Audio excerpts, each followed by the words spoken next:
ज्येष्ठ मास के कृष्ण पक्ष की अमावस्या के दिन आने वाले वट सावित्री व्रत की कथा इस प्रकार से है।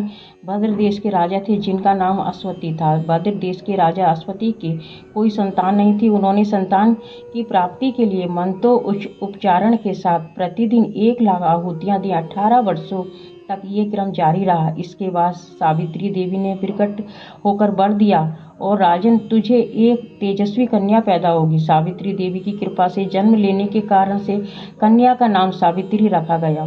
कन्या बड़ी होकर बेहद रूपवान हुई और योग्य वर न मिलने की वजह से सावित्री के पिता दुखी थे। उन्होंने कन्या को स्वयं वर तलाशने के लिए भेजा। सावित्री तपोवन में भटकने लगी। वहां साल्व देश के राजा धूप्त सेन रहते थे क्योंकि उनका राज्य किसी ने छीन लिया था। उनके पुत्र सत्यवान को देखकर सावित्री ने पति के रूप में उनका वरण किया। ऋषिराज नारद को जब ये बात पता चली तब वे राजा अश्वति के पास पहुंचे और कहा कि हे राजन, ये क्या कर रहे हैं आप?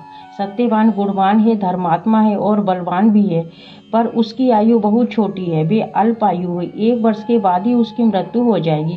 ऋषिराज नारद की बात सुनकर राजा अश्वति घोर चिंता में डूब गए।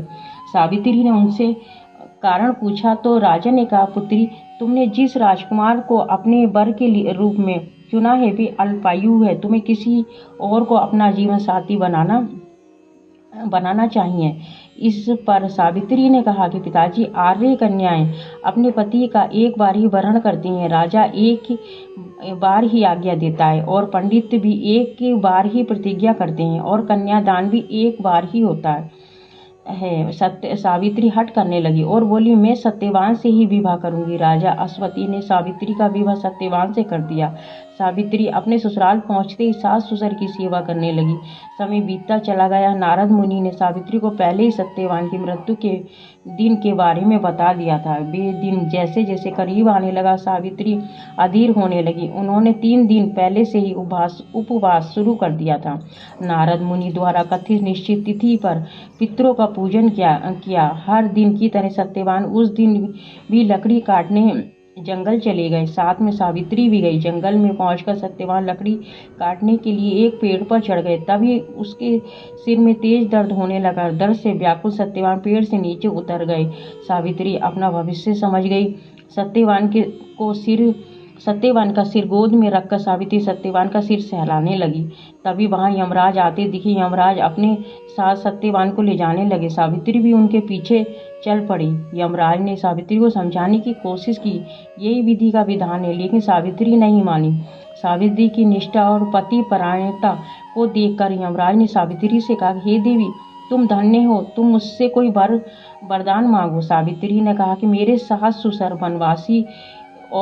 वनवासी और अंधे हैं, उन्हें आप दिव्य ज्योति प्रदान करें।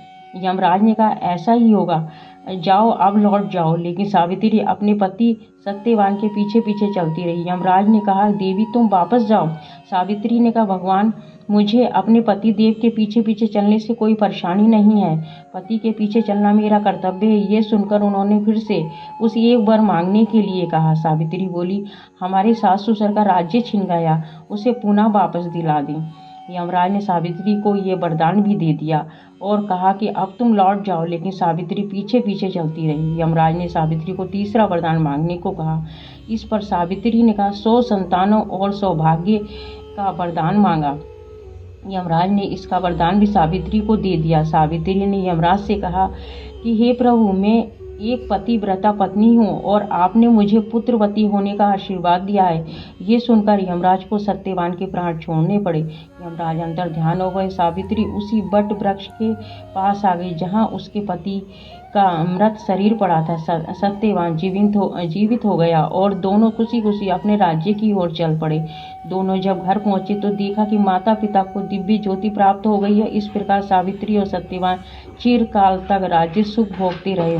अतः पतिव्रता सावित्री के अनुरूप ही प्रथम अपने सास ससुर का उचित पूजन करने के साथ ही अन्य विधियों को प्रारंभ करें। वट सावित्री व्रत करने और इस कथा को सुनने से उपवासक के वैवाहिक जीवन या जीवन साथी की आयु पर किसी प्रकार का कोई संकट आया हुआ भी टल जाता है।